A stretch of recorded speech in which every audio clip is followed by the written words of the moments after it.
ঠিক ডানে রয়েছেন মেজর অবসরপ্রাপ্ত আলমগীর হোসেন দেওয়ান। তিনি তৎকালীন বিডিআরের ভারপ্রাপ্ত অধিনায়ক 7 রাইফেল ব্যাটালিয়নের।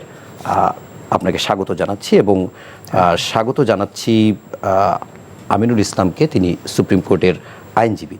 আপনাদের দুজনকেই স্বাগত জানাচ্ছি এনটিভি স্টুডিওতে আজকের আলোচনায়। এবং আমাদের বিরতির পর আমাদের এই আলোচনায় আমাদের সঙ্গে যুক্ত হবেন জাহাঙ্গীরনগর বিশ্ববিদ্যালয়ের শিক্ষক অধ্যাপক মাফরুহ সাত্তার।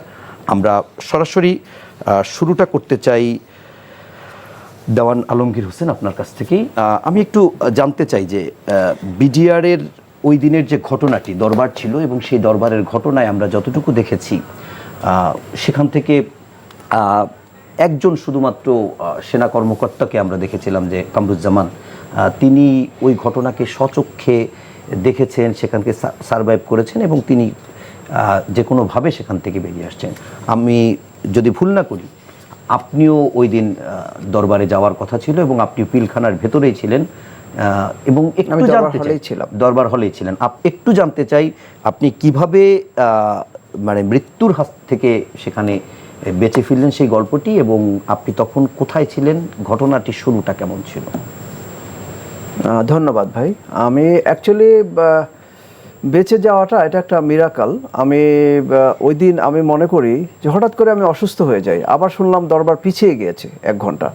তো এইটাও একটা কারণ, আমি যাব না বলে একটা স্থির করেছিলাম। পরে আমার রানার এসে বলল, স্যার চলেন, একটা পুরস্কার পাবেন। আমি অ্যাকচুয়ালি এসেছিলাম পুরস্কার নেওয়ার জন্য। আমি অপারেশনাল আসপেক্টে সারা বাংলাদেশে প্রথম স্থান অধিকার করেছিলাম। তো এই পুরস্কারটা নেওয়ার জন্য আমি অ্যাকচুয়ালি ওই দরবারে আসি। জি। তো ওই দিন আমি সকালে হঠাৎ করে আমি অসুস্থ হয়ে যাই, আমার ডায়রিয়া হয়ে যায়। তা আমি যাব না বলে স্থির করেছি। পরে আবার রানার আসলো, আমি অনেক কষ্টে রেডি হয়ে গেলাম। তখন দরবার হওয়ার আর 2-1 মিনিট বাকি আছে। আমি কেয়ারলেসভাবে দরবার হলে ঢুকি এবং যেখানে আমরা এর আগে প্র্যাকটিস করেছি যে পুরস্কার যেভাবে নিবে, 12 জন পুরস্কারের জন্য অফিসার জেসু ছিলেন। তো যেই সিটগুলিতে যারা পুরস্কার নেবে তারা বসছিল, ওইগুলি ফিল আপ হয়ে গেছে এবং আমার চেয়ারটা সরিয়ে ফেলছে ওখান থেকে, যেহেতু দরবারের। তো আমি আবার ওই কেয়ারলেসভাবে ঢুকে এমন একটা জায়গায় বসলাম যেখানে এক্সিট যে দরজাটা ছিল কাছাকাছি। জি।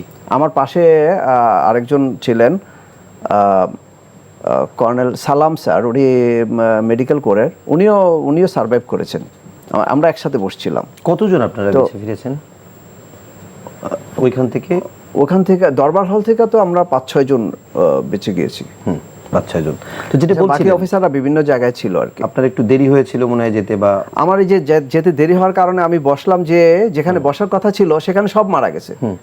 বাট আমি আমার সিট না পেয়ে আমি ওই যে এক্সিট ডোরের পাশাপাশি কাছাকাছি আমি বসলাম। তো যখন সবাই উঠে গিয়েছে তাদের ধাক্কাতে আমি দরজার পাশে যেয়ে পড়েছি এবং ওখান থেকে আমি দরজার পাশে অনেকক্ষণ দাঁড়িয়েছিলাম এবং সব দেখে ফোন টোন কথাবার্তা বলেছিলাম। যখন দরবারটা শুরু হলো, ডিজি মহোদয় আসলেন, ডিজি মহোদয়কে দরবার হ্যান্ডওভার করা হলো। তখন উনি দরবার শুরু করলেন, ওনার স্পিচটা উনি শুরু করলেন এবং প্রায় 15 মিনিট বা এরকম হবে উনি কন্টিনিউ বলতে একসময় উনি যখন অপারেশন ডাল ভাতের ব্যাপারে উনি এরকম বলতেছিলেন যে এই ব্যাপারে টাকা পয়সার ব্যাপারে কিছু গুঞ্জন শোনা গিয়েছে, বাট আমি একটা হিসাব দিচ্ছি আপনাদেরকে। উনি বললেন যে এত কোটি টাকা আমাদের সেভ হয়েছে, এটা আমরা একটা কল্যাণ ফান্ড করেছি, আমরা সৈনিকদের কল্যাণে কাজ। ওই সময় আপনার একজন সৈনিক, এটা আমরা বলি যে এফএসএমও, ফিল্ড মার্শাল, যে ইয়াটা ড্রেস, যুদ্ধের যে ড্রেস এবং তার ব্যানট অন ছিল, সে এসে ডিজি মহোদয়ের বুক বরাবর আপনার অস্ত্রটা ধরেছে এবং পাশেই কিন্তু ডিডিজি বসা ছিলেন। উনি এই অস্ত্র ধরে দাঁড়িয়ে আছেন, যে এটা আমরা বলি যে চ্যালেঞ্জিং পদ্ধতিতে আর কি। তো প্রায় 20-30 সেকেন্ড চলে গেছে, উনি দরবারের কথা বলেই যাচ্ছেন ডিজি মহোদয়। এই সময় 1 রাউন্ড ফায়ার হলো করিডোরে, 2 রাউন্ড ফায়ার হয়েছে এবং এই ফায়ারের সাথে সাথে সমস্ত সৈনিকগণ উঠে গেলেন এবং চারিদিকে ভাঙচুর করে, দরজা জানালা সব ভাঙচুর করে, যেদিকে পারছে দৌড়। তা আমরা ওই যে পদদলিত হয়ে আমরা বেরিয়ে পড়ছি আর আপনি যেহেতু একেবারে এক্সিটের কাছাকাছি ছিলাম, আপনি টের পেয়ে চলে আমি আসছেন। উঠতেছি, উঠে দাঁড়ায় আবার পড়ে যাই এরকম। তো ওখানে যে আমি পড়েই গিয়েছি একদম, তারপরে? আমার উপর দিয়ে লোকজন চলে গেছে।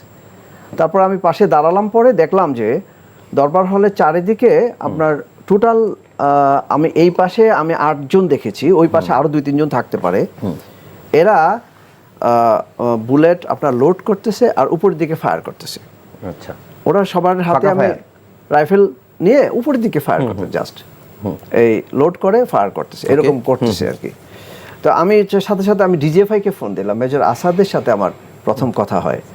এরপরে আমার আগের সিও ছিলেন কর্নেল মহসিন স্যার, দেন আমার সেক্টর কমান্ডার ছিলেন ব্রিগেডিয়ার জেনারেল ওয়াহিদ স্যার, ওনাদের সাথে আমি কথা বলতেছিলাম। তারপর আর্মি হেডকোয়ার্টার আমি এমআই ডাইরেক্টরেটের কথা বলেছি। তো ডিজিএফআই থেকে বললো যে দে নো ইট, এবং তারা অলরেডি প্ল্যান করতেছেন, এবং general Moeen also he knows it. আপনি ওখানে বসেই ফোন দিলেন? আমি ওখানে দাঁড়ায় দাঁড়ায় কথা বলতেছি। আচ্ছা, বলে দরবার হলের পাশে দাঁড়ায় তখন এইরকম যে হবে এটা তো চিন্তাই আসে নাই। আমি টেনশন, কি হলো, একটা এরকম ঘটনা ঘটলো। আপনি বেঁচে গেলেন কিভাবে সেটা একটু জানতে চাই। আচ্ছা, তারপরে আমাকে একজন আমারই সুবেদার, সে 2-3 দিন আগে আমি তাকে পাঠিয়েছিলাম র্যাঙ্ক পড়ার জন্য, উনি আমাকে বললো স্যার আপনি চলে যান। আমি বললাম কেন চলে যাব, কি হতে পারে? বলে স্যার আমি বললাম। তো আমি আবার ওখানে দাঁড়ায় দাঁড়ায় বিভিন্ন জায়গায় কথা বলতেছি। তারপর আবার উনি আধা ঘন্টা পরে এসে, আধা ঘন্টা বা 15-20 মিনিট পর আমাকে জোর করে ধাক্কা দিয়ে বলে যে আপনি চলে যান। তা আমি ফোনে কথা বলতে বলতে ওইরকম আবার ওই কেয়ারফুলি কেয়ারলেস যে। এরপরে দেখলাম একটা জিনিস, যে কেউ আমাকে কোনো সেলুট টিলুট করতেছে না এবং কোনো সম্বোধনও করতেছে না। আমি যাই একটা অফিসে বসতাম, ওইখানে ঢাকা সেক্টরের অফিস ছিল, বাট আমি দেখলাম যে কেউ আমাকে ওইরকম কোনো রেসপন্স করতেছে না। তো এই জন্য আমি সরাসরি আবার বাসায় চলে গেলাম। পাশেই টেনিস গ্রাউন্ডের পাশে একটা বিল্ডিংয়ে আমরা থাকতাম, যারা প্রত্যন্ত অঞ্চলে ছিল 6টা ফ্যামিলি আমরা ওখানে ছিলাম। আমি ওখানে চলে যাই।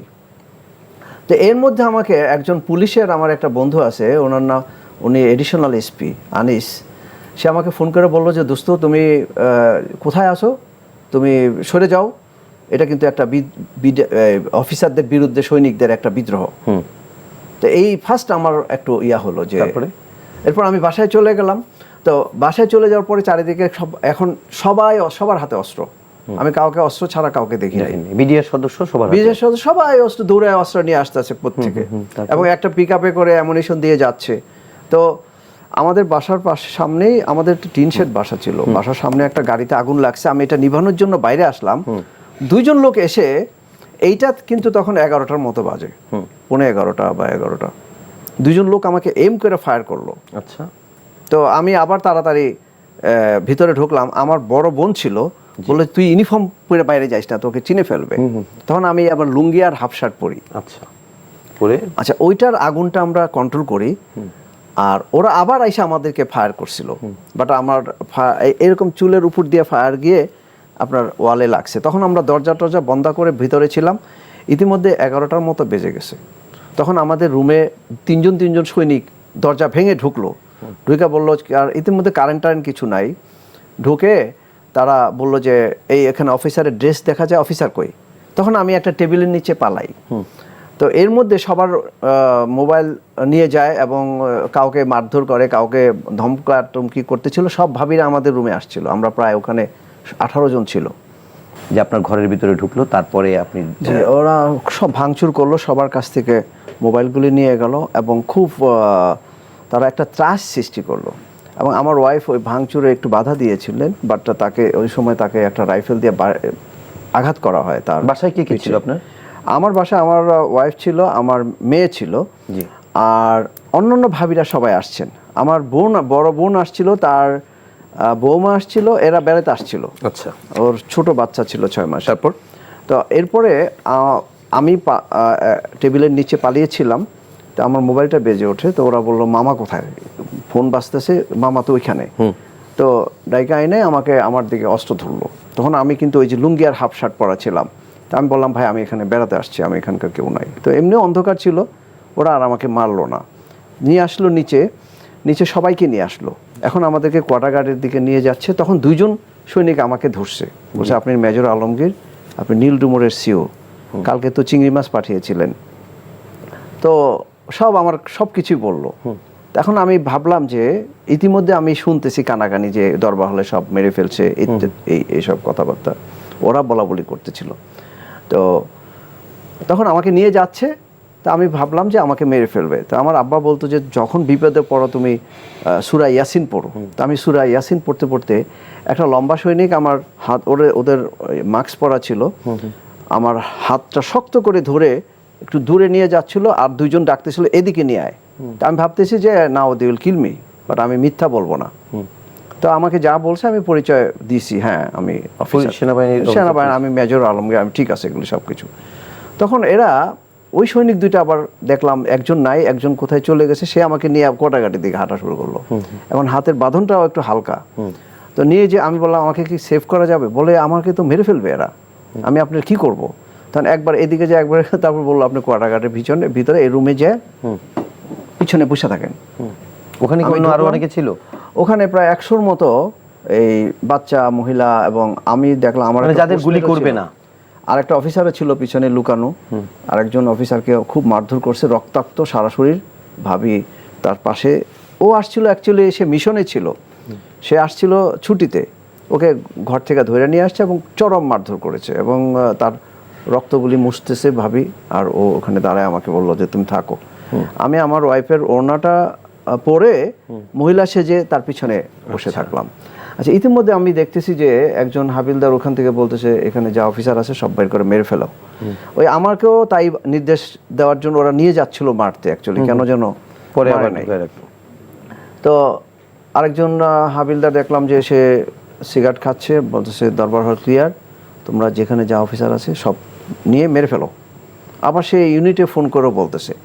আচ্ছা, এইভাবে এরপরে ওরা আসছে, আমি পিছনে বসেছিলাম। ওইখানে আমরা প্রায় একটা ছোট্ট রুম। কতক্ষণ ছিলেন এবং কিভাবে বের হলেন? এটা আমরা তো সারা রাত ছিলাম ওখানে, সকাল থেকে 25 তারিখ সারা রাত ছিলেন, সকাল থেকে সারা রাত ছিলাম। ওরা ওই সময় আইসা বিভিন্ন কথাবার্তা বলতেছিল against the DG and madam. খাওয়া দাওয়া দিচ্ছিল না, কোনো খাওয়া। আচ্ছা, রাত 12টার সময় আইসা একজন বলতেছিল যে এখানে মেজর আলমগীর আছে কিনা। তখন আমার ওয়াইফ আমাকে একটু খোঁচা দিল, আমি বললাম তুমি যাও। তো গেল, হ্যাঁ আমি তার ওয়াইফ। কেন? বলেছে না, আমি কনফার্ম করার জন্য আসছি যে উনি বেঁচে আছেন কিনা। আচ্ছা, উনি আপনাকে হয়তো পছন্দই করে, হয়তো বা ওইরকম, বা ওই সময় হয়তো তার হাত ছিল না মারার পিছনে। তো বললো যে আপনাদের কিছু লাগবে? আমি বললাম সব তো না খাওয়া সকাল থেকে, কিছু খাবার দাও। ওরা তখন বিস্কিট এবং পানি দিয়ে গেছে। পরেই বের হলেন পরদিন? আচ্ছা, পরের দিন সকালে সব অফিসারদেরকে যে একজন গাছের উপরে ছিল, একজন সৈনিকদের কোয়ার্টারে ছিল, একজন লোকায় ছিল, বিভিন্ন আইনা আমরা প্রায় 16 জন অফিসার, এবং সবাই মোটামুটি সবাই খুবই আঘাতপ্রাপ্ত, ইনজুর্ড।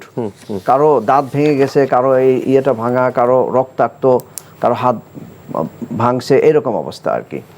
তো পরের দিন, আচ্ছা রাত্রেও কিন্তু 2টার দিকে ওই যে সাহারা ম্যাডাম গিয়েছিলেন। তো তখন আমরা আমাদের সব দরজা টরজা, আমরা যে ভিতরে অফিসাররা আসি এটা উনি দেখেন নাই, কেউ দেখে নাই। যাই হোক, আপনারা পরের দিন পর্যন্ত অস্ত্র কিছু জমা হলো মনে হইলো, আবার তালি দিল, উনি বক্তৃতা দিল ইত্যাদি, তাদেরকে সাধারণ ক্ষমা ঘোষণা করা হলো।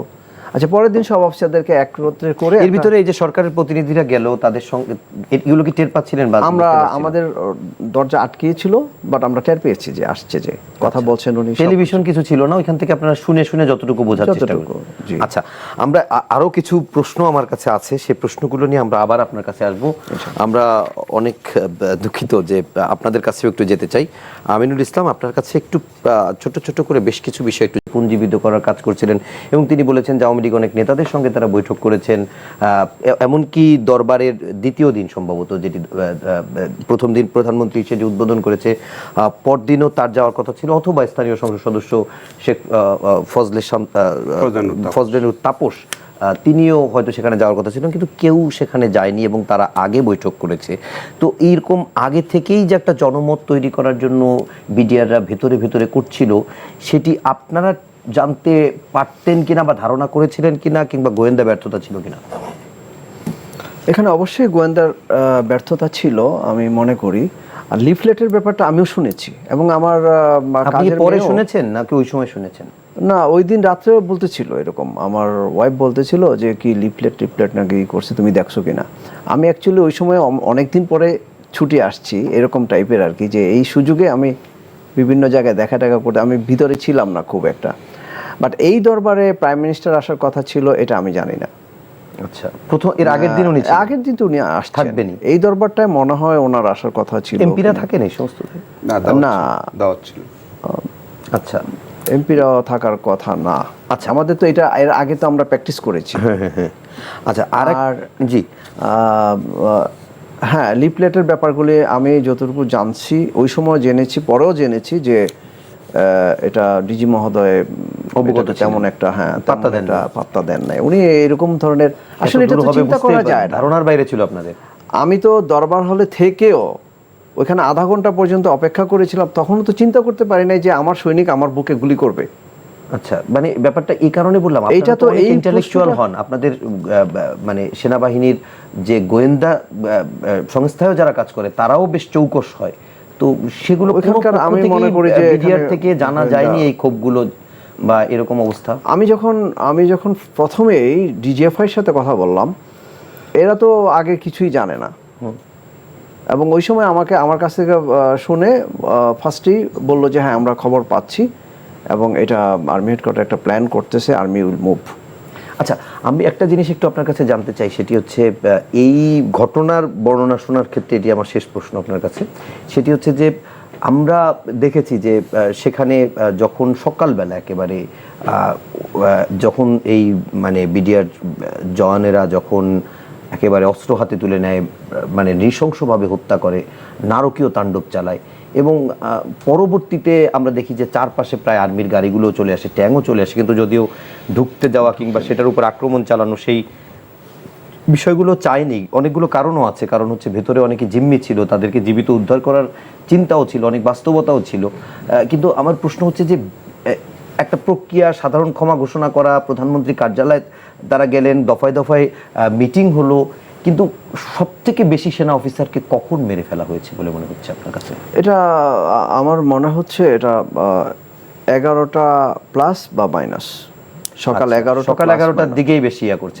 কিন্তু আমরা ধরেন প্রথম দিনে যখন এবার বিচ্ছিন্নভাবে দিনে কিছু আরো 2-1 অফিসারকে এখানে সেখানে মেরেছে। আমরা প্রথম দিন সকালবেলা যখন এই ঘটনা শুনে মানুষের ভেতরেও একটা জিনিস মনে হচ্ছিল যে তারা হয়তো কোনো বঞ্চিত, সে কারণে হয়তো তারা কোনো দাবি করছে বা এরকম একটা ব্যাপার। কিন্তু পরদিন যখন ম্যানহোল থেকে একের পর এক লাশ আসে, তখন গোটা জাতি মানে সংক্ষুব্ধ, শুধু বলবো না যে একটা কলঙ্কিত অধ্যায় ছিল এটি। তো আমার একটু আপনার কাছে এক্ষেত্রে একটা জিনিস একটু জানতে চাই যে আপনাদের যারা এই ভুক্তভোগী কিংবা যারা শহীদ পরিবারের সদস্যরা, তাদের 7 দফা দাবি আমরা দেখেছি, তার ভিতরে একটি উল্লেখযোগ্য বা 15 বছর ধরে একটি শহীদ সেনা দিবসের দাবি করে আসছিলেন। তো অবশেষে সেটি আপনার সহকর্মীরা যারা শহীদ হয়েছে ওই দিন, তাদের রাষ্ট্রীয়ভাবে স্বীকৃতির জন্য এবছর থেকেই শহীদ সেনা দিবস হিসেবে পালনের সিদ্ধান্ত নিয়েছে সরকার। সরকারের এই সিদ্ধান্ত আসলে ওই ঘটনার সাথে আপনারা যারা সম্পৃক্ত বা যারা সেনা অফিসার যারা মারা গেছেন তাদেরকে তো আমরা ফিরে পাবো না, বাট এটি তাদের কষ্ট লাঘবের জায়গা থেকে বা তাদের স্বীকৃতির জায়গা থেকে কিভাবে দেখছেন? এটা আমাদের যারা ভিকটিম, যাদের বাবা, যাদের স্বামী মারা গিয়েছে, তাদের জন্য একটা সামান্য সান্ত্বনা আমি বলতে পারি, যে একটা স্বীকৃতি দেওয়া এটা। আর তাদের যে এখন মেইন দাবিটা, আমরা রাওয়াতে এই ব্যাপারে মিটিং করি, আমাদের একটা গ্রুপ আছে, ভিকটিম একটা গ্রুপ আছে আমাদের, তো সেখানে দাবিটা হচ্ছে যে একটা সত্যটা বের হয়ে আসুক, জি, এটা তারা, এবং একটা ন্যায্য বিচার হোক। আজকেও বলেছে এবং এবারে একটু জোরে বলেছে, এইটাই এখন চাওয়া, আর কিছু চাওয়া না। ওকে, আমি একটু আমিনুল ভাই আপনার কাছে 14 থেকে আমি পাস আউট হয়েছি, তো নিশ্চয়ই তাকে দীর্ঘদিন ধরেও ওনাকে চেনেন। তারই যে আজকে বক্তব্য, বিশেষ করে পিলখানা ট্র্যাজেডি নিয়েও তিনি বক্তব্য দিয়েছেন, তার বিচার প্রক্রিয়া নিয়েও তিনি কথা বলেছেন, তার বক্তব্যকে সামগ্রিকভাবে আপনি কিভাবে মূল্যায়ন করবেন? 1 মিনিট। আমি মনে করি যে উনি খুব সঠিক কথা বলেছেন। উনি যেটা উনি জানেন সেটাই তো উনি বলবেন। এখন কমিটি গঠন করা হয়েছে, committee will find out the fact, এবং উনি যে সতর্কের কথা বলেছেন এটা ঠিক আছে, এটা ইন্টারনাল হতে পারে, অর্গানাইজেশন টু অর্গানাইজেশন হতে পারে, তাদের মধ্যে ইন্টারনাল বেশ কিছু হতে পারে। এটা যারা যেখানে আছেন এবং এর সাথে জড়িত তারাই এটা রিয়েলাইজ করবে, বাইরে থেকে কিন্তু অনেকেই এটা ব্যাপারটাকে একটু অন্যভাবে দেখবে, তারা রিয়েলাইজ করবেন না। আমি মনে করি যে হিজ স্পিচ ওয়াজ পারফেক্ট, খুব সুন্দর উনি বলেছেন। ওকে, আমিনুল ভাই আপনার কাছে আইন সংক্রান্তই একটি প্রশ্ন, একেবারে